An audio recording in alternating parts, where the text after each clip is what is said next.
नमस्कार साथियों, स्वागत है आप सभी का आपके अपने YouTube चैनल DS एकेडमी में। मैं डॉक्टर सुदेश कांत तेजा आपके लिए लेकर चल रही हूँ TGT PGT हिंदी का संपूर्ण क्रैश कोर्स, वो भी निःशुल्क। अगर आप चैनल पर नए हैं तो चैनल को सब्सक्राइब कीजिए। आपने चैनल सब्सक्राइब कर रखा है, आपको वीडियोज़ अच्छी लग रही हैं तो जितना हो ज़्यादा से ज़्यादा दोस्तों में शेयर कीजिए। जो भी आपके पास पब्लिकली प्लेटफॉर्म है आप उस पर शेयर कर सकते हैं। जो भी कैंडिडेट हमसे नए जुड़ रहे हैं, तैयारी को बेहतर करना चाहते हैं, प्ले लिस्ट बनी हुई है, आप प्ले लिस्ट में क्लासेस देखकर तैयारी को बेहतर कर सकते हैं। इसी के साथ में जो भी कैंडिडेट हमारे प्राइवेट व्हाट्सएप ग्रुप से जुड़ना चाहता है वो 50 रुपये मात्र रजिस्ट्रेशन शुल्क है। आप इंक्वायरी नंबर दे रखा है, आप उस पर कॉल करके उससे जुड़ सकते हैं। वहाँ पे जो भी कुछ PDF वगैरह होती हैं वो आपको वहाँ पे प्रोवाइड कराई जाती हैं। तो जो भी कैंडिडेट जुड़ना चाहते हैं वो मात्र 50 रुपये रजिस्ट्रेशन है। आप 50 रुपये का रजिस्ट्रेशन करा के आप क्लासेस में प्राइवेट व्हाट्सएप ग्रुप से जुड़ सकते हैं। इसी के साथ में हमारी एक टेस्ट सीरीज चल रही है DS एकेडमी की ओर से 50 टेस्ट पेपरों की, वो भी सशुल्क है। उसका जो चार्ज है 750 रुपये है। 750 रुपये में हम आपको 50 टेस्ट पेपर दे रहे हैं। यदि आप देखेंगे तो 15 रुपये प्रति टेस्ट पेपर आपको वहाँ पे मिलेगा। यदि आप टेस्ट सीरीज भी ज्वाइन करते हैं और प्राइवेट व्हाट्सएप ग्रुप यानी कि DS एकेडमी पे आप रजिस्ट्रेशन कराते हैं अपना, तो जो 50 रुपये रजिस्ट्रेशन शुल्क है वो आपका माफ़ कर दिया जाता है। ठीक है। और इसमें जो आपका जो टेस्ट सीरीज है इसमें 50 टेस्ट पेपर हम आपको देंगे 125 प्रश्नों की संपूर्ण पाठ्यक्रम के आधार पर। ठीक है। तो जो भी कैंडिडेट ज्वाइन करना चाहते हैं वो व्हाट्सएप ग्रुप भी ज्वाइन कर सकते हैं और आप रजिस्ट्रेशन तो आपको कराना ही होगा। यदि आप देखते हैं फिर आप हमसे ना कहिएगा कि कोई क्लास हमें वो क्लास नहीं मिल रही है या हमें वो क्लास नहीं मिल रही है। ठीक है। इसी के साथ में अगर टेस्ट सीरीज आप ज्वाइन कर लेते हो तो वो 50 रुपये आपसे नहीं लिया जाएगा। ठीक है। चलिए, जो भी ज्वाइन करना चाहते हैं टेस्ट सीरीज वो भी इंक्वायरी नंबर है, आप उस पर कॉल कर सकते हैं। ठीक है। जैसा कि हम देख रहे हैं इस समय उपन्यास क्षेत्र में हम लोग चल रहे हैं। कुछ लोगों के कमेंट्स रहते हैं कि मैम आपने कहाँ इतना सिलेबस कंप्लीट करा दिया है। तो देखिए, कटु बात है लेकिन सत्य रूप में बोल देते हैं। हिंदी साहित्य के इतिहास से सिलेबस डिवाइड करने के शुरू से लेके आखिर तक हिंदी साहित्य के इतिहास, आदिकाल, भक्तिकाल, रीतिकाल, आधुनिक काल और आधुनिक काल में भी वो टॉपिक आपको पढ़ाए हैं जो आपको पूरे YouTube पे कहीं पे नहीं मिलेंगे। ठीक है। तो थोड़ा सा सोच समझ के शब्दों का प्रयोग कीजिए। आप अनायास ही शब्दों का प्रयोग ना कीजिए, मेहनत के साथ में। और ये जो रजिस्ट्रेशन शुल्क आपसे लिया जा रहा है, ये रजिस्ट्रेशन शुल्क आपसे इसीलिए लिया जा रहा है ताकि हमारे पास आपकी जानकारी रहे। कुछ बच्चों की कमेंट्स आती हैं लड़कियों की कि मैम हमें इस नंबर से कॉल आ रही है, हमें इस नंबर से कॉल आ रही है, तो हम ताकि आगे हम उस पर कार्रवाई कर सकें। ठीक है। तो अगर आप रजिस्टर्ड रहेंगे तो आपका ये है कि, और 50 रुपये बहुत ज़्यादा शुल्क नहीं है क्योंकि इसके लिए हमें अलग से बंदा हायर करना पड़ रहा है। यदि कोई भी कैंडिडेट चाहता है कि हम आके यहाँ पे आपके इस कार्य को कर सकते हैं तो स्वागत है, उसका आए और जिनका भी पैसा जो चार्ज आया है हम उनको रिटर्न कर देंगे। ठीक है। तो चलिए, ज़्यादा ना करते हुए बात कर रहे हैं इस समय उपन्यास में। उपन्यास में भी हमने प्रेमचंद पूर्व उपन्यास विस्तृत देखे हैं। इस समय हम देखेंगे प्रेमचंद युगीन उपन्यास, और आज जो हम बात करेंगे प्रेमचंद युगीन उपन्यासों में भी मुंशी प्रेमचंद की बात करेंगे। ठीक है। तो देखते हैं, क्योंकि कथा सम्राट इनको कहा जाता है, मैक्सी गॉर्की इनको कहा जाता है। ठीक है। अज्ञे जी ने इनको चुलूशू का भी कहा है। तो इस तरह से देखेंगे मुंशी प्रेमचंद जी को, कैसा इनका जीवन था। वैसे तो आप गोदान से इनका जीवन देख सकते हैं। ठीक है। तो चलिए बात करते हैं प्रेमचंद युगीन उपन्यास। प्रेमचंद युगीन उपन्यास 1918 से 1936। यदि आप इसी क्षेत्र को काव्य की दृष्टि में देखने का प्रयास करेंगे या आप काव्य पढ़ रहे हैं, आप सोचेंगे कि कहाँ से इनको देखें, तो ये छायावादी युग के समय के उपन्यास हैं। इस समय कहीं ना कहीं छायावादी युगीन जो काव्य प्रवृत्तियां थी उनकी झलक भी कहीं ना कहीं आपको इधर उपन्यासों में भी देखने को मिलेगी। ठीक है। तो अब जैसा कि आप देखेंगे इस समय के उपन्यासकारों को छायावादी उपन्यासकार भी कहा जा सकता है। कहेंगे नहीं क्योंकि प्रेमचंद युगीन उपन्यास हम इनको कहेंगे क्योंकि प्रेमचंद जी के नाम पर, महापुरुष के नाम पर हमने उपन्यासों का विभाजन किया है। ठीक है। लेकिन समय पीरियड की अगर बात की जाए, समय की अगर यदि बात की जाए तो 1918 से 1936 है, यानी कि यही समय आपका अगर आप काव्य में देखेंगे तो छायावाद का रहेगा। इसी तरह आपको आलोचना में भी समय मिलेगा इसका, और कहानियों में भी इसका समय मिलेगा, नाटक में भी इसका समय मिलेगा। ठीक है। तो चलिए बात कर लेते हैं मुंशी प्रेमचंद की, यानी कि प्रेमचंद। ठीक है। मुंशी प्रेमचंद ठीक है। मुंशी प्रेमचंद का जन्म 31 जुलाई 1880 को कहाँ हुआ? लमही, बनारस के पास में है, उत्तर प्रदेश में इनका जन्म हुआ है। यहीं पर एक बता दें, लमही से एक आपके हैं विजय राय, और माना जाता है कि ये मुंशी प्रेमचंद जी के परपोते हैं, विजय राय, ऋत्विक राय। इन लोगों ने लखनऊ से एक पत्रिका निकलती थी, उस पत्रिका नाम ही लम्ही रखा था। साहित्य के क्षेत्र में इतनी उत्कृष्ट पत्रिका मैंने अभी तक नहीं देखी। आलोचना है, वाक है, वागार्थ है, ठीक है, इस तरीके से बहुत पत्रिकाएं इस समय हम देखने को मिलते हैं। और भी कथा क्रम है, साहित्य की अनेक मानक पत्रिकाएं हैं। भाषा करके भी पत्रिकाएं निकलती हैं दिल्ली से, और भी कई। लेकिन जितनी उत्कृष्ट पत्रिका लम्ही थी, ये थी, मैं इसलिए बोल रही हूँ क्योंकि ये अब इस समय ऑनलाइन अवेलेबल है, लेकिन जो प्रिंट रूप में या मूल प्रति के रूप में ये मिलती थी, उस रूप में ये नहीं मिल रही है। क्यों?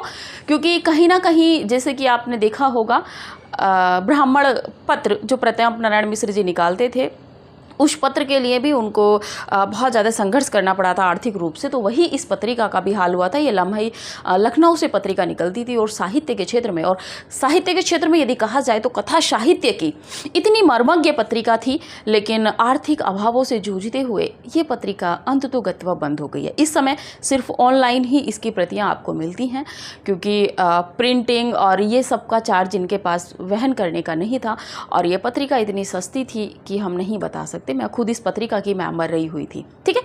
तो ये लम्ही पत्रिका, यदि कभी प्रश्न बन जाता है, ये क्योंकि मुंशी प्रेमचंद जी के पैतृक गांव के नाम पर ही इसका नाम रखा गया था, लम्ही, ठीक है। चलिए बात कर लेते हैं निधन की। तो 8 अक्टूबर 1936 को इनका निधन हुआ था। पिता के नाम की बात करें तो अजायब राय था, माता की बात करें तो आनंदी देवी थी। इनका मूल नाम जो था वो धनपत राय था, ठीक है, मूल नाम धनपत राय था। और उर्दू में जो ये कविताएं मतलब साहित्य लिखते थे, नवाब राय के नाम से लिखते थे, ठीक है। और इसी के साथ में बात कर लेते हैं धनपत राय को प्रेमचंद नाम, देखिए ये महत्वपूर्ण है। यहाँ पे ये लम्ही पत्रिका वाला जो हमने यहाँ पे आपको पॉइंट दिया है, ये भी बहुत महत्वपूर्ण है। आप YouTube पे खोजेंगे, हो सकता है आपको लम्ही पत्रिका विजय राय, ऋत्विक राय संपादक के रूप में मिल जाए, लेकिन किस परिप्रेक्ष्य में थी, क्या संबंध था, या जितना हमने आपको बताया है वो आपको YouTube पे नहीं मिलेगा। कमेंट आती है कि YouTube का कॉपी पेस्ट हम पढ़ा रहे हैं, ठीक है।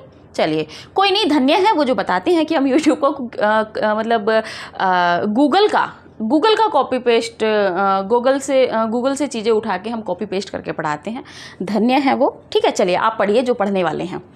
बात कर लेते हैं धनपत राय को प्रेमचंद नाम। उर्दू पत्र था, क्या नाम था? जमाना। उर्दू पत्र था जमाना, और उसके जो संपादक थे दया नारायण निगम जी ने मुंशी प्रेमचंद जी को प्रेमचंद नाम दिया था।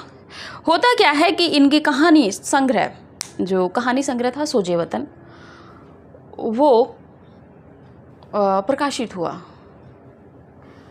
इसके बाद में अंग्रेज़ों का इन पे आया कि इन्होंने अंग्रेज़ों के विरुद्ध ये लिखा है, तो यानी कि भड़का रहे हैं भारतीयों को अंग्रेज़ों के प्रति। तो इन्होंने क्या किया कि वो प्रतियां जलवा दी, नष्ट करवा दी सरकार ने। ऐसी कई काव्य कृतियाँ हैं, साहित्यिक कृतियाँ हैं जो अंग्रेज सरकार ने, मध्य प्रदेश सरकार ने, इस तरह की सरकारों ने उनको बंद करवाया है।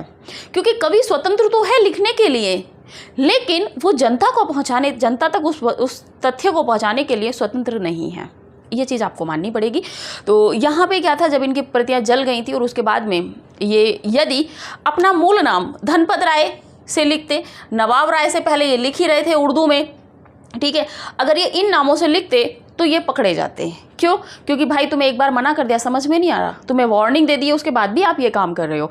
इसीलिए इनके जो संपादक थे जमाना पत्रिका के दया नारायण निगम, इन्होंने कहा कि मतलब इनके पास जब प्रतियाँ गई तो इन्होंने उनकी जो कहानियों की प्रतियाँ थी वो प्रेमचंद नाम से प्रकाशित की थी।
तो ये था। इसी के बाद में बात कर लेते हैं प्रेमचंद को ने हिंदी जगत को 11 उपन्यास, प्रेमचंद ने हिंदी जगत को कितने उपन्यास दिए हैं? 11 उपन्यास मुंशी प्रेमचंद ने, और 300 से अधिक कहानियां हिंदी साहित्य जगत को मुंशी प्रेमचंद जी ने दी हैं।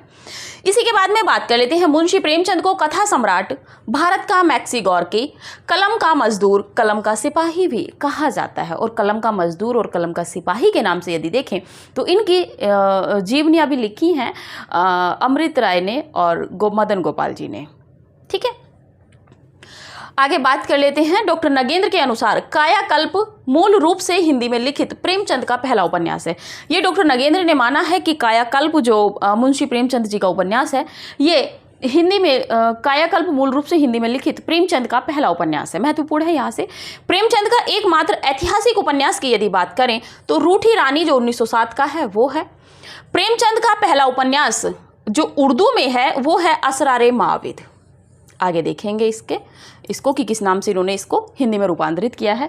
प्रेमचंद ने प्रेमा अर्थात दो सखियों का विवाह उपन्यास को परिष्कृत कर यानी कि परिमार्जित कर पुनः इसका संस्करण किस नाम से करवाया है? तो प्रतिज्ञा। और ये प्रतिज्ञा नाम से कब प्रकाशित हुआ? 1929 ईस्वी में इस शीर्षक से इन्होंने इसको प्रकाशित करवाया था। तो ये थे आपके मुंशी प्रेमचंद जी के विषय में। अब आगे हम इनके उपन्यासों के विषय में चर्चा करेंगे। आप जरा स्क्रीनशॉट लीजिए, उसके बाद आगे बढ़ते हैं।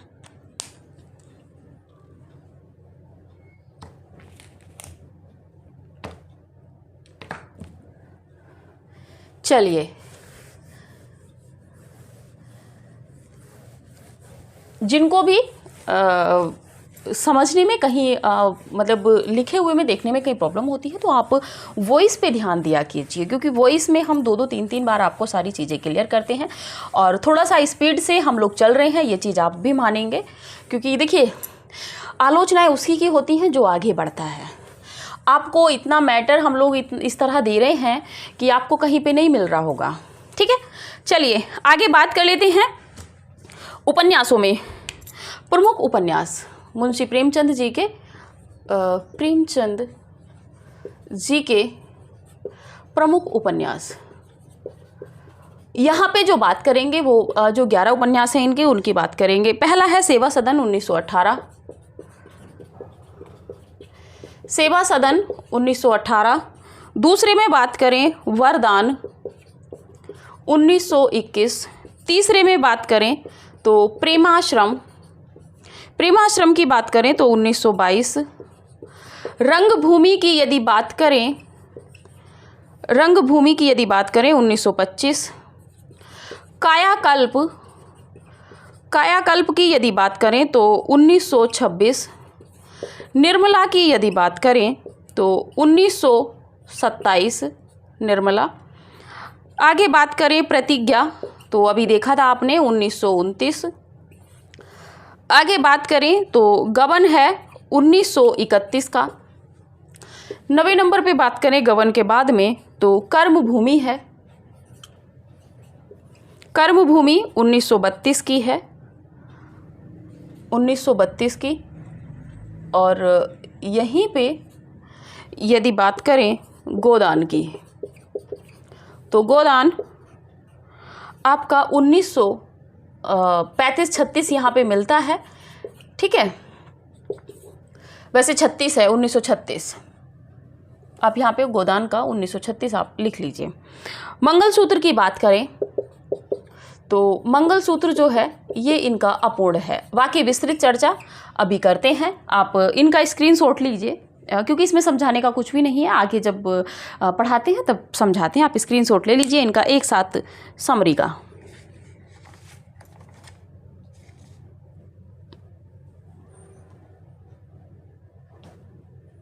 चलिए, कहानियों की जो बात करेंगे मुंशी प्रेमचंद की कहानियों की, वो कहानी साहित्य जब पढ़ेंगे उस समय बात करेंगे। इस समय सिर्फ उपन्यासों से ही शुरू करते हैं और एक इसी क्लास में प्रयास करते हैं कि ख़त्म करने का। बात कर लेते हैं। पहला है सेवा सदन। सेवा सदन समय नहीं, आगे बात कर लेते हैं। भारतीय नारी से पराधीनता, भारतीय, इसमें कथा क्षेत्र की बात कर लेते हैं। भारतीय नारी से पराधीनता, वैश्यावृत्ति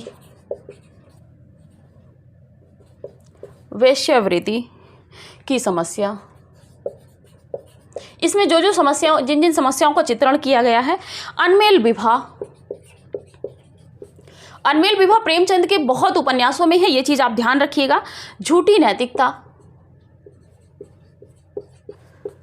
झूठी नैतिकता। सामाजिक रूढ़ियां, सामाजिक रूढ़ियां, अगर कोई आपको नहीं बांध सकता है तो सामाजिक रूढ़ियां उस पर थोप दीजिए, सामाजिक रूढ़ियां, और वो बंध जाएगा, क्योंकि यही सबसे अच्छा उपाय है। आदि का चित्रण, आदि का चित्रण, ठीक है। इसी के में पात्र की यदि बात कर ले यहीं पे, तो इसमें सुमन है, आपके गजाधर हैं, सुमन, गजाधर, कृष्णचंद्र, जो मुख्य पात्र हैं उन्हीं की बात कर रहे हैं, कृष्णचंद्र और शांता, ये इस उपन्यास में पात्र हैं। दूसरे नंबर पे बात कर लेते हैं वरदान की। देखिए जितना परीक्षा उपयोगी है हम उतना ही लिखा रहे हैं यहाँ पे। प्रेम एवं विवाह की समस्या का चित्रण, प्रेम एवं विवाह की समस्या का चित्रण है। और साथ ही में इसी में भी बात करें तो इसमें अनमेल विवाह के, इसमें अनमेल विवाह के दुष्परिणाम। देखिए अनमेल विवाह के दुष्परिणाम तो होंगे ही, परिणाम कैशोर्य प्रेम की विफलता का, कैशोर्य प्रेम की विफलता का चित्रण, ठीक है। आगे बात करेंगे। बात कर लेते हैं तीसरे नंबर पे प्रेमाश्रम। प्रेमाश्रम की यदि बात करें, औपनिवेशकालीन भारत में,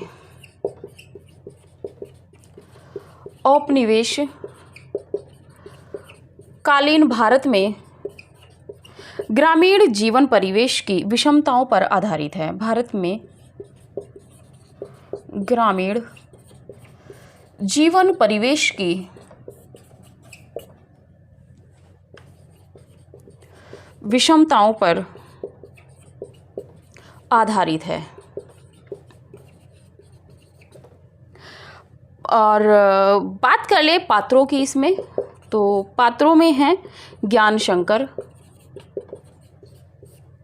ज्ञान शंकर, प्रेम शंकर। प्रेम शंकर के बाद में यदि बात करें तो डॉक्टर प्रियानाथ,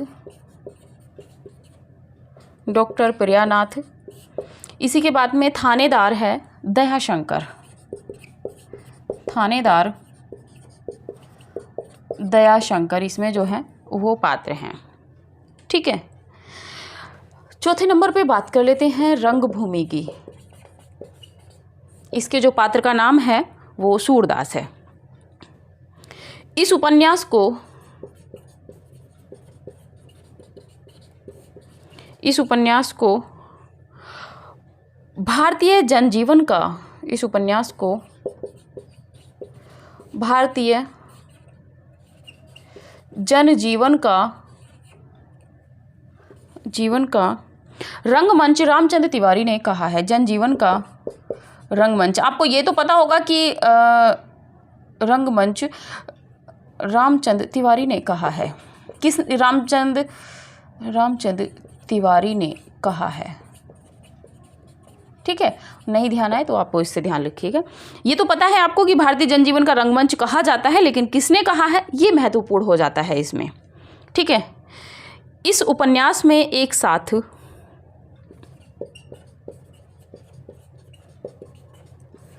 इस उपन्यास में एक साथ औद्योगिक और कृषि जीवन, औद्योगिक और कृषि जीवन की तुलना पूंजी के केंद्रीकरण का विरोध, पूंजी के केंद्रीकरण का विरोध विरोध, औद्योगिक सभ्यता का विरोध,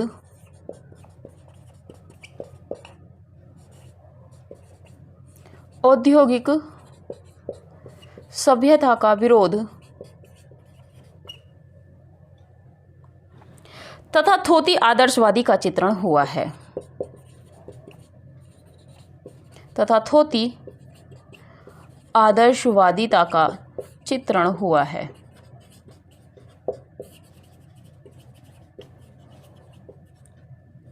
पात्रों में यदि बात करें तो इसमें जो पात्र है, पात्रों में यदि बात करें तो आपका सूरदास है, ज्ञान सेवक है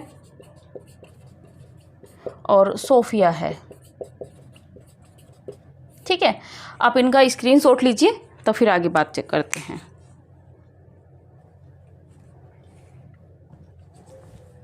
चलिए थोड़ा सा यहीं पे बात कर लेते हैं, क्लास थोड़ी सी लंबी होगी। सेवा सदन की बात करें तो भारतीय नारी से पराधीनता, वेश्यावृत्ति की समस्या, अनमेल विवाह, झूठी नैतिकता, सामाजिक रूढ़ियां आदि का चित्रण सेवा सदन उपन्यास में मिलता है। मुंशी प्रेमचंद के उपन्यासों में अधिकांशतः अनमेल विवाह का चित्रण मिला है। क्यों? क्योंकि पुरुष की उम्र अधिक है और जो स्त्री है उसकी उम्र छोटी है। आप गोदान में भी देख सकते हैं। ठीक है, जब होरी रूपा के विवाह की बात करता है। ठीक है, पात्रों में बात करें तो सुमन है, गजाधर है, कृष्णचंद्र है, शांता है। वरदान उपन्यास में भी प्रेम एवं विवाह की समस्या का चित्रण किया गया है और इसमें अनमेल विवाह के दुष्परिणाम तो होंगे ही। यदि पुरुष अधिक उम्र का है और स्त्री छोटी उम्र की है तो वहाँ पे तालमेल बैठेगा ही नहीं उस अनमेल विवाह में, तो उसका जो दुष्परिणाम है उसका वर्णन किया है। कैशोर्य प्रेम की विफलता का चित्रण किया है और जो किशोर होते हैं उनके प्रेम का उनका जो प्रेम असफल होता है उसका वर्णन भी मुंशी प्रेमचंद ने वरदान में किया है। प्रेमाश्रम की बात करें तो औपनिवेशकालीन भारत में ग्रामीण जीवन परिवेश की विषमताओं पर आधारित ये उपन्यास है। प्रेमाश्रम उनका इसमें दिखाया गया है कि किस तरीके से जो ग्रामीण जीवन है उसको जीवन जीने में कितनी समस्याओं का सामना करना पड़ता है, जैसा कि आप गोदान से भी उदाहरण ले सकते हैं। पात्रों में बात करें तो ज्ञान शंकर है, प्रेम शंकर है, डॉक्टर प्रियानाथ है, थानेदार है और दया शंकर इसमें पात्र हैं।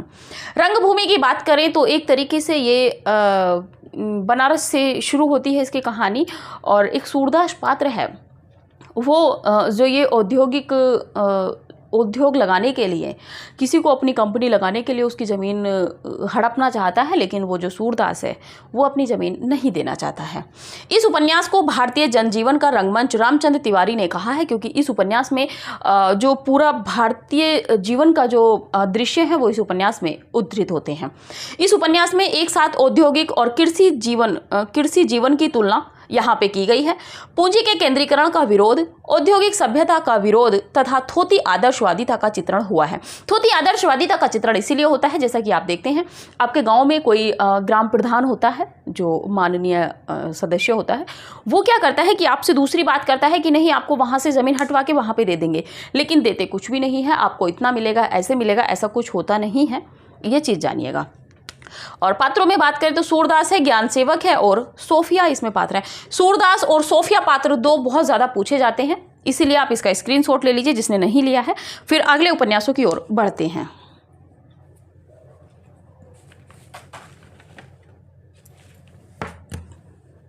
चलिए थोड़ा सा तेजी से हम लोग चलेंगे क्योंकि अभी बहुत ज़्यादा बचा हुआ है और हम इसको सोच रहे हैं कि एक ही क्लास में मुंशी प्रेमचंद जी को आपको कंप्लीट करा दें उपन्यास के क्षेत्र में। अगर यहाँ से कुछ चीज़ें बचती हैं जैसे इनकी जीवनी वगैरह, तो वो जीवनी के क्षेत्र में तो पढ़ेंगे ही, लेकिन कहानियों के क्षेत्र में भी पढ़ेंगे, क्योंकि कहानियाँ हम दो पार्टों में आपको पढ़ाएंगे। एक पार्ट में इनकी कहानियाँ पढ़ाना नामुमकिन ही नहीं, असंभव है। ठीक है, बात कर लेते हैं 5वें नंबर पे कायाकल्प। थोड़ा सा तेजी से आप भी लिखिएगा साथ के साथ में। कायाकल्प की बात करें तो इसमें जमींदारी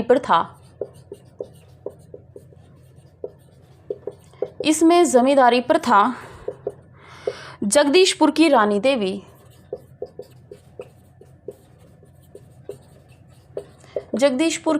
देवी, प्रिया रानी देवी प्रिया की विलास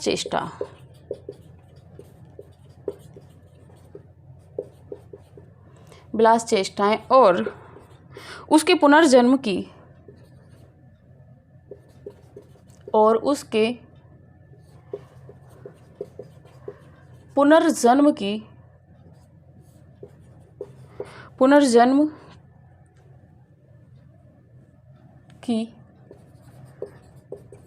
अलौकिक घटना का वर्णन है। ठीक है, पात्र में बात कर ले तो देवप्रिया, आप स्वयं से लिखिएगा पात्र, देवप्रिया, राजा विशाल सिंह, चक्रधर और मनोरमा। ठीक है, इसी के साथ में बात कर लेते हैं आपकी निर्मला। निर्मला उपन्यास की बात करें तो इसमें भी अनमेल विवाह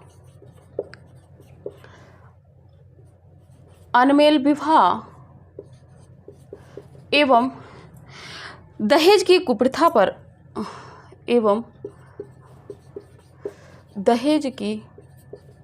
कुप्रथा का वर्णन किया गया है।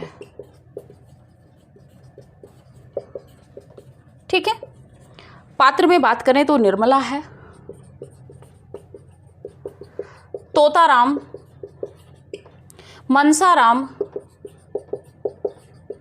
जियाराम और सियाराम इसके पात्र हैं। ठीक है, आगे बात कर लेते हैं 7वें नंबर पे प्रतिज्ञा। विधवाओं एवं अछूतों की समस्या पर आधारित है। यह है विधवाओं और अछूतों की समस्या पर आधारित है।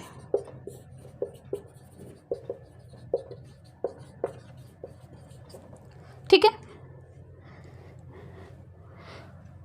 इसी के बाद में बात कर लेते हैं 8वें नंबर पे गवन की।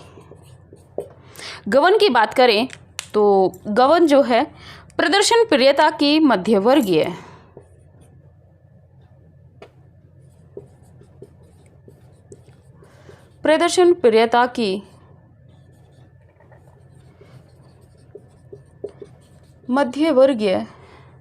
प्रवृत्ति और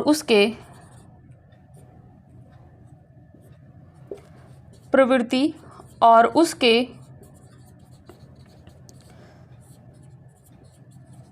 दुष्परिणाम पर आधारित है।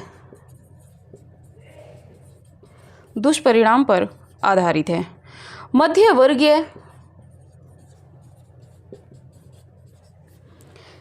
हिपोक्रेसी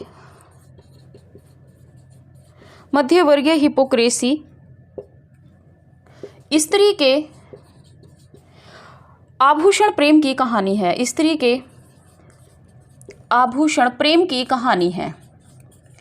यहाँ पे बात ये आती है कि स्त्रियों को कितने आभूषण प्रिय होते हैं, ये चीज़ यहाँ पे दिखाई गई है और अंततः दिखाया गया है कि वो सिर्फ एक चमक धमक के लिए हैं, वास्तविकता में उनका कोई महत्व नहीं है। रमानाथ, जालपा, रतन, जोहरा, देवी दीन,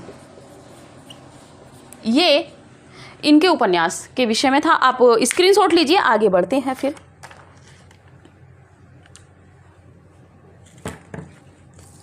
चलिए बात कर लेते हैं थोड़ी सी कायाकल्प की। इसमें जमींदार प्रथा, यानी कि एक जमींदार प्रथा जो होती है, तो उसमें जो जमींदार होता है उसकी बेटी के विषय में बताया गया है कि कैसे उसका विवाह होता है। तो जगदीशपुर की रानी है देवरानी, उसकी पुत्री प्रिया की विलास चेष्टाएं और उसके पुनर्जन्म। विलास चेष्टाएं वो किस तरह विलासी होती है और उसके बाद उसका जब पुनर्जन्म होता है तो उसकी घटनाएं किस तरह घटित होती हैं। ठीक है, इसमें पुनर्जन्म की को भी चित्रण किया गया है कायाकल्प उपन्यास में। देवप्रिया, ठीक है, देवी प्रिया और राजा विशाल सिंह, चक्रधर, मनोरमा, ये इसमें पात्र हैं। निर्मला की बात करें तो ये अनमेल विवाह एवं दहेज की कुप्रथा का इसमें वर्णन किया गया है। पात्रों की बात करें, निर्मला है, तोताराम है, मनसाराम है, जियाराम और शियाराम है। प्रतिज्ञा की बात करें तो यह विधवाओं और अछूतों की समस्या पर आधारित है। 1% ये उपन्यास बहुत महत्वपूर्ण है। प्रतिज्ञा, अछूत के उसमें है। गबन की बात करें तो प्रदर्शन प्रियता की मध्यवर्गीय प्रवृत्ति और उसके दुष्परिणाम पर आधारित है। प्रदर्शन प्रियता यानी कि चमक धमक। इस समय हर व्यक्ति चमक धमक के जीवन व्यतीत कर रहा है और वो इतने ग्लैमर में जाना चाहता है, और वहीं पर उसमें जाते जाते क्या होता है कि जब वो उस ग्लैमर में जाने का प्रयास करता है तो वो अपने जो उसके एक जीवन के जुड़े हुए अंग होते हैं, जो उसके जीवन के जुड़े हुए रिश्ते होते हैं, उनको कहीं ना कहीं दूर छोड़ देता है। क्योंकि व्यक्ति इतनी आधुनिकतावादी और भौतिकवादी हो गया है। मैं स्त्री पुरुष किसी की बात नहीं कर रही हूँ, मैं सभी की बात यहाँ पे कर रही हूँ। और इसी के साथ में यदि आप देखेंगे आज के समय में तो जो आपके छोटे छोटे बच्चे भी होते हैं वो भी एक ग्लैमर का जीवन व्यतीत करना चाहते हैं और आपसे भी उसी जीवन जीने की जो पद्धति होती हैं, शैलियाँ होती हैं, उनको टाइमली प्रोवाइड कराने की वो एक तरीके से आपसे आशा रखते हैं कि आप समय से करें। यदि आप नहीं कर पाते हैं तो आप कहीं ना कहीं उपहास के पात्र होते हैं अपने बच्चों से ही। आप देखेंगे यदि आपके पास कोई छोटा बच्चा है, फर्स्ट सेकंड या थर्ड यूकेजी एलकेजी में यदि पढ़ने जा रहा है, तो उसको फ़ोन भी चाहिएगा। फ़ोन के साथ में आप देखेंगे कि आप उसको रोक टोक नहीं सकते हैं। वो फ़ोन चला रहा है, गेम खेल रहा है, कुछ भी कर रहा है, तो ये कहीं ना कहीं ग्लैमर है जो हमें कहीं ना कहीं, और इसका जो अनैतिक स्तर जाता है वो बहुत दूर चला जा रहा है। जैसे कि इस समय मैं ही अभी एक किसी न्यूज़ पे देख रही थी कि उसमें दिखाया गया था कि जो रील्स बनाई जाती हैं इसमें इतना मतलब भारत कमा रहा है, और समय जो व्यर्थ हम लोग कर रहे हैं, हम जो अपना समय व्यर्थ कर रहे हैं वो कितना कर रहे हैं। जब हम रील्स देखने बैठ जाते हैं तो फटाफट ऊपर ऊपर करते चले जाते हैं और उसमें हम इतना समय व्यर्थ कर जाते हैं कि हमें पता भी नहीं चलता। तो कहीं ना कहीं ये सब दुष्परिणाम है। आपको लगता है कि 300 में 250 में 300 में 400 में हमारे फ़ोन का 1 मंथ हमारा जो रिचार्ज है वो फ्री है, हम अनलिमिटेड बात कर सकते हैं, तो उसमें भी आप अपना समय व्यर्थ कर रहे हैं। अगर आप सोचते हैं कि हम इंटरनेट चला लेंगे, आप उसमें भी अपना समय व्यर्थ करते हैं। ठीक है, तो अपने आप को किताबों से जोड़ने का प्रयास आप अधिक से अधिक कीजिए और अपने बच्चों को भी फ़ोन से जितना हो दूरी से दूरी बना के रखिएगा। लेकिन यहाँ पे बात दूसरी चल रही थी, वो थोड़ा सा फ्लो में चले गए थे। प्रदर्शन प्रियता की मध्यवर्गीय प्रवृत्ति, और जो मध्य वर्ग होता है उसी की प्रवृत्ति अधिक रहती है। आपने देखा होगा जो उच्च वर्ग है, अभी आप किसी को देख लीजिए तो बहुत ज़्यादा आपको डायमंड गोल्ड ये सब पहने हुए नहीं मिलेगा, और जो निम्न वर्ग है उसके पास है ही नहीं। लेकिन मध्यम वर्ग जो है ये जूझता है, ये जूझेगा। इसको चाहिए कि मतलब डायमंड रिंग होना चाहिए, ये होना चाहिए, स्त्री हो पुरुष हो, इनकी सबकी अपेक्षाएं ये रहती हैं कि गले में चेन। मतलब मैं एक बताना चाह रही हूँ, तो मध्यम जो वर्ग है आपका, ये हमेशा अनायास चीज़ों में भागता है। उच्च वर्ग है वो भी नहीं जाएगा। जो निम्न वर्ग है उसके पास पैसा ही नहीं है कि अधिक से अधिक चीज़ें खरीद सके। लेकिन मध्यम वर्ग जो है वो इन चीज़ों को खरीदने के प्रति बहुत ज़्यादा कलेश भी करता है, पर आधारित है। ठीक है, और उसके दुष्परिणाम क्या होते हैं? अगर सपोज मानिए कोई स्त्री है, आप कोई भी जो महिलाएं पढ़ रही हैं इस समय वो अन्यत्र ना लीजिएगा, यदि कोई स्त्री है वो कहती है कि मुझे इस बार ये चीज़ चाहिए, अगर उसको वो चीज़ नहीं मिलती है, सपोज मानिए आपने गोल्ड की चैन की ही बात की, तो हालांकि इससे आपका मतलब नहीं है यदि आप साहित्य के विद्यार्थी हैं।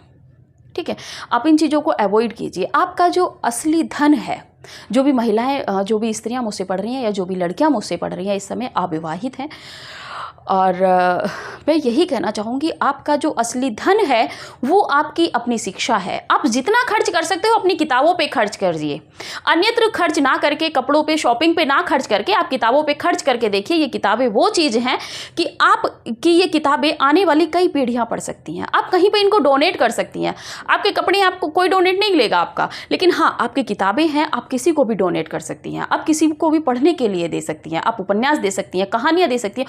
और गिफ्ट के दौर में जो भी पुरुष या महिलाएं मुझसे इस समय पढ़ रही हैं, यदि आप किसी के बर्थडे में जाते हो, बच्चों के अकॉर्डिंग आप देखिएगा आप किस क्लास के मतलब किस स्टैंडर्ड के आप फेस्टिवल में जा रहे हैं, बर्थडे में जा रहे हैं, किसी और एनिवर्सरी में जा रहे हैं, तो वहाँ पे ये प्रयास कीजिएगा कोई अच्छा सा नॉवेल लेके जाइए, अच्छी सी कहानी संग्रह लेके जाइए, चुनिंदा जो कहानियाँ संग्रह होती हैं कोई काव्य लेके जाइए। आप देखिए कि किसकी किसमें रुचि है, आप पढ़ने के प्रति लालायित कीजिए। एक अच्छा हिंदी का जो स्टूडेंट होता है उसका उद्देश्य वही होना चाहिए कि वो सामने वाला जो नहीं पढ़ना चाहता है उसको भी पढ़ने के प्रति लालायित कर दें। ठीक है, तो चलिए ये था थोड़ा सा।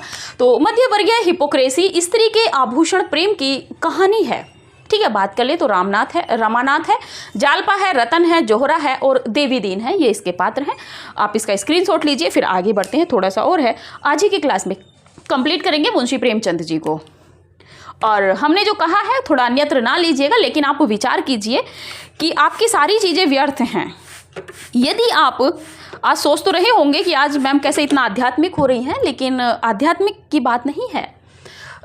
यहाँ पे थोड़ा सा आप समझने का प्रयास कीजिए, अपने बच्चों को भी समझाने का प्रयास कीजिए कि आप अगर गिफ्ट में किसी को देना चाहते हैं तो वो उपहार दीजिए जिसका वो उपयोग खुद कर सके और आगे किसी को दे सके। ठीक है, तो प्रयास यही कीजिए। यदि आप किसी को गिफ्ट देते हैं तो ऐसा नहीं है, अगर आपका कोई हिंदी साहित्य वाला कोई दोस्त है, मित्र है, जो भी है, हम नहीं कहना चाहते किसी को भी, ठीक है, तो गिफ्ट देने के अवसर बहुत आते हैं। ठीक है, वही है, आप विजयदेव नारायण शाही जी का 6वां दशक देखिए, जीवनियाँ देखिए, महापुरुषों की जीवनियाँ हैं, आत्मकथाएं हैं, संस्मरण हैं, उनको उपहार में दीजिए, क्यों परेशान होना है। ठीक है, चलिए आगे बात कर लेते हैं कर्मभूमि की। अगला जो नोवेल पढ़ रहे थे, देखते हैं कर्मभूमि। आभूषण देने से कुछ नहीं है, आप गिफ्ट देंगे, वो 4 दिन रखा रहेगा, धूल चढ़ेगी और उसके बाद उसको हटा के फेंक दिया जाएगा। लेकिन किताबें कोई कबाड़ी को भी नहीं देगा जब पढ़ने जैसी होंगी। ठीक है, तो तत्कालीन, इसमें बात कर लेते हैं कर्मभूमि में। तत्कालीन ग्रामीण एवं शहरी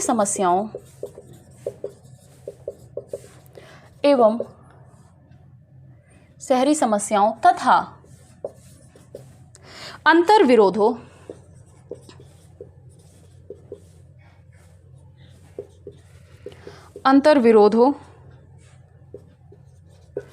धर्म के पाखंड आदि पर आधारित है। ये जो उपन्यास है ये इस पर आधारित है। पात्रों की बात करें तो शांति कुमार, सुखदा के बाद में अमरकांत है,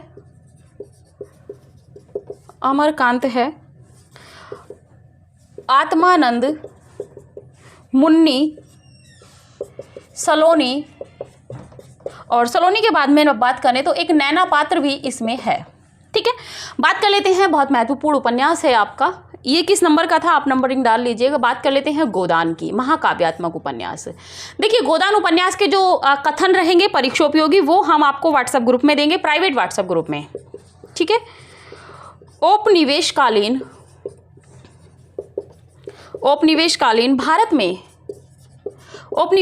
भारत में कृषक जीवन का चित्रण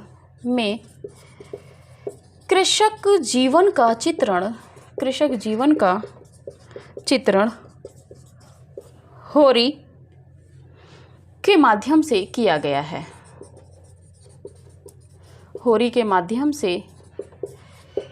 गया है। ठीक है, होरी उपन्यास का मुख्य पात्र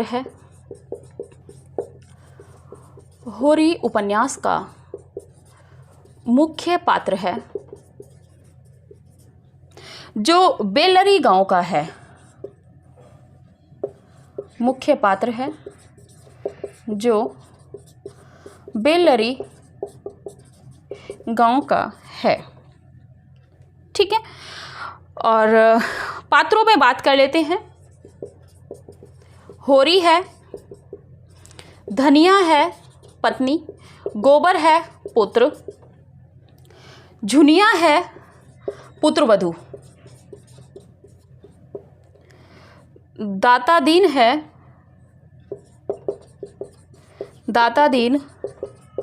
मातादीन, नोखेराम,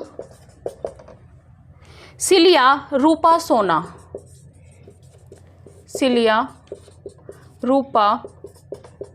सोना। और इसी में शहरी पात्रों में यदि बात कर लें तो ओमकारनाथ,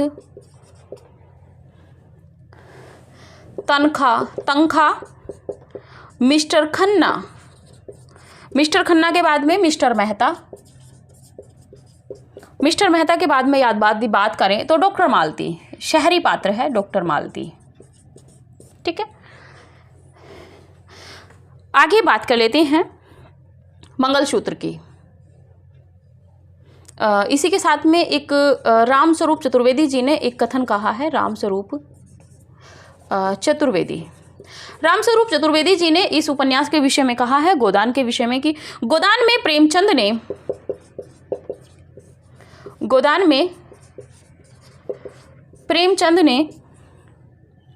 प्रेमचंद ने मार्क्स और गांधी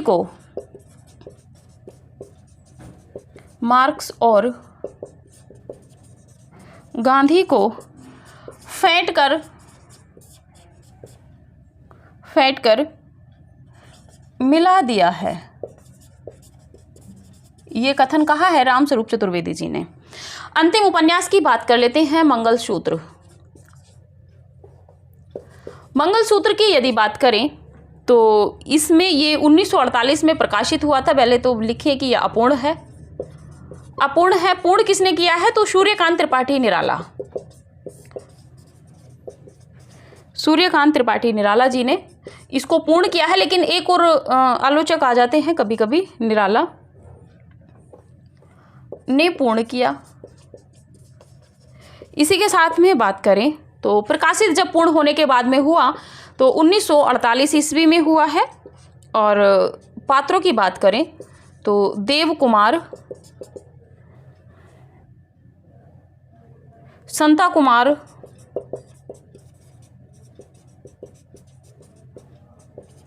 साधु कुमार। ठीक है, आप इसका स्क्रीनशॉट लीजिए, फिर आगे बढ़ते हैं और देखते हैं प्रेमचंद के जो उर्दू उपन्यासों का हिंदी रूपांतरण है।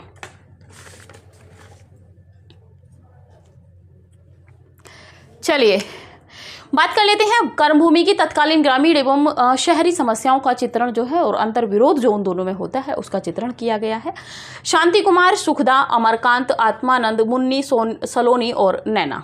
ठीक है, ये इसके पात्र हैं। गोदान उपन्यास की बात करें, आपसे बचा हुआ नहीं है। गोदान उपन्यास को किसी एक दिन स्पेशल में हम लेके आएंगे। ठीक है, औपनिवेशकालीन भारत में कृषक जीवन का चित्रण होरी के माध्यम से किया गया है। होरी उपन्यास का मुख्य पात्र है जो एक किसान है जो बेल्लरी गांव का रहने वाला है। पात्रों में बात करें तो होरी, धनिया, गोबर, झुनिया, दातादीन, मातादीन और नोखेराम, सिलिया, रूपा, सोना, ये ग्रामीण पात्र हैं।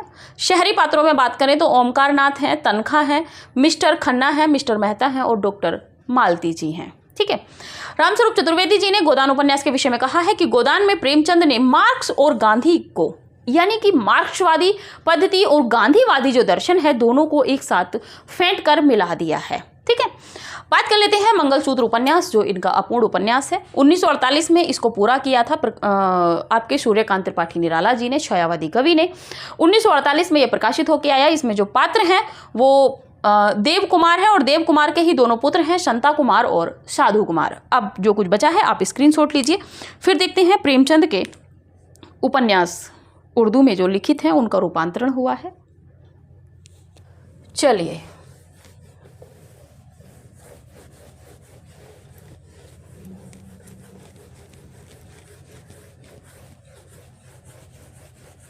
यहाँ पे आपको सिर्फ स्क्रीनशॉट लेना है, इसके बाद कुछ नहीं। चलिए बात कर लेते हैं प्रेमचंद के उर्दू में लिखित उपन्यास। प्रेमचंद के उर्दू में लिखित उपन्यास बात कर लेते हैं। पहले नंबर पे असरारे मुआविद। असरारे मुआविद, असरारे मुआविद उर्फ देवस्थान रहस्य, उर्फ देवस्थान रहस्य, ये उपन्यास है पहला। ठीक है, यानी कि देवस्थान रहस्य इसका हिंदी में नाम है। दूसरे नंबर पे बात करें तो हम खुरमा व हम शबाब, हम खुरमा व हम शबाब। ठीक है, ये 1906 का है, 1906 का है और इसका जो हिंदी रूपांतरण हुआ है, प्रेमा अर्थात दो सखियों का विवाह। प्रेमा अर्थात दो सखियों का विवाह, और ये जो हुआ है 1907 में इसका रूपांतरण हुआ है। तीसरे नंबर पे बात करें किसना। कृष्णा की यदि बात करें तो ये 1907 का उर्दू में रचित है और हिंदी में जो इसका अनुवाद हुआ है गवन नाम से 1931 ईस्वी में इसका अनुवाद किया। 4th नंबर पे बात करें तो जलवा ए इसार, जलवा ए इसार की बात करें तो ये 1912 का है, ठीक है। और इसका जो अनुवाद हुआ है हिंदी में मुंशी प्रेमचंद जी ने स्वयं किया है, वरदान 1931 में ही इसका अनुवाद किया है, वरदान नाम से, ठीक है। इसी के बाद में 5वें नंबर पे बात करें तो बाजार ए हुस्न, इसका जो ये है 1917 का और इसका जो रूपांतरण किया है वो सेवा सदन इसका अनुवाद किया है 1918 ईस्वी में, ठीक है। 6ठे नंबर पे बात करें गोश ए आफियत, मार्कर भी मना करता है लास्ट में आके, समझ में नहीं आता इसको कैसे पता चल जाता है कि क्लास का एंड होने वाला है। बात कर लेते हैं गोश ए आफियत, ठीक है, या इसी का एक नेक नाम है, ठीक है। तो इसका जो अनुवाद किया है मुंशी प्रेमचंद जी ने, ये 1922 का है। हाँ, 1922 में इसका अनुवाद किया है प्रेमाश्रम नाम से इसका अनुवाद किया है। 7वें नंबर पे बात कर लेते हैं चौगान ए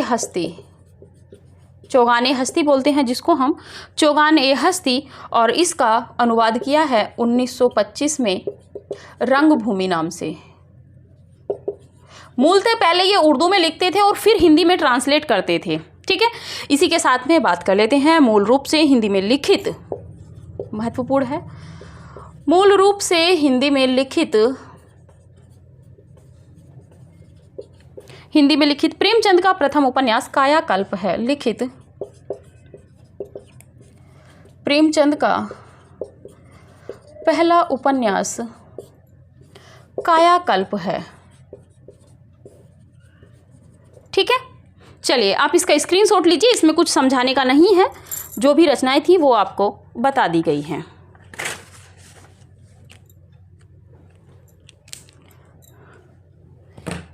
चलिए बात कर लेते हैं शेष बचा हुआ प्रेमचंद के उर्दू में लिखित जो उपन्यास है असरार मुआविद, इसका जो अनुवाद किया मुंशी प्रेमचंद जी ने देवस्थान रहस्य के नाम से। हम खुरमा व हम सबाब का जो 1906 की रचना थी, उपन्यास था। इसका प्रेमा अर्थात दो सखियों का विवाह 1907 में इन्होंने इसका अनुवाद किया। किसना 1907 का उपन्यास था, उर्दू में रचा हुआ। गवन नाम से 1931 में इन्होंने इसका अनुवाद कर प्रकाशित करवाया।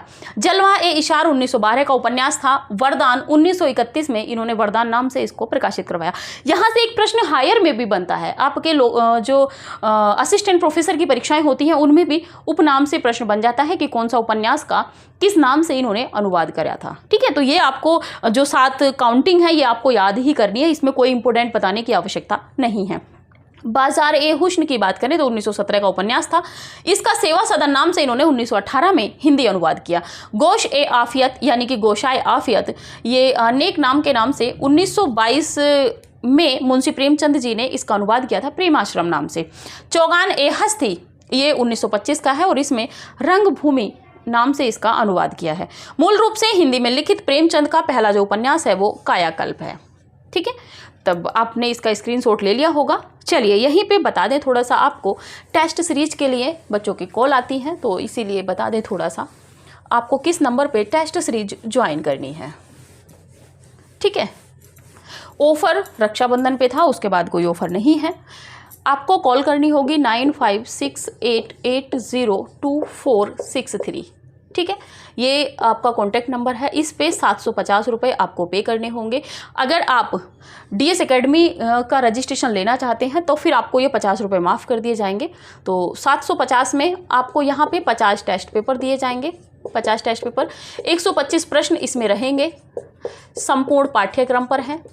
ठीक है, संपूर्ण पाठ्यक्रम पे होने के साथ में ही 125 प्रश्नों में जो टोटल बैठेंगे आपके 6250 प्रश्न मिलेंगे और प्रति सप्ताह प्रति सप्ताह यहाँ पे आपको 2 टेस्ट पेपर हम देते हैं, 2 टेस्ट पेपर आपको मिलते हैं। और इसी में कभी कोई अगर समस्या हो जाती है तो इसी वजह से कोई एक टेस्ट पेपर कभी अभी तक एक आधी बार ही कोई टेस्ट पेपर मिस हुआ, वरना सप्ताह में आपको 2 टेस्ट पेपर प्रति सप्ताह दिए जाते हैं। ठीक है, तो जिन लोगों को भी टेस्ट सीरीज ज्वाइन करनी है, कैंडिडेट को 9568802463 पे आप कॉल कर सकते हैं। डीएस एकेडमी का आप रजिस्ट्रेशन लेना चाहते हैं तो भी आपको इसी नंबर पे कॉल करनी होगी। रजिस्ट्रेशन शुल्क मात्र 50 रुपये है। ठीक है, तो चलिए अभी की क्लास यहीं तक रखते हैं, मिलते हैं अगली क्लास में। प्रेमचंद युगीन जो अन्य उपन्यासकार हैं उनके विषय में चर्चा करेंगे। तो अभी की क्लास यहीं तक, मिलते हैं अगली क्लास में, तब तक के लिए नमस्कार।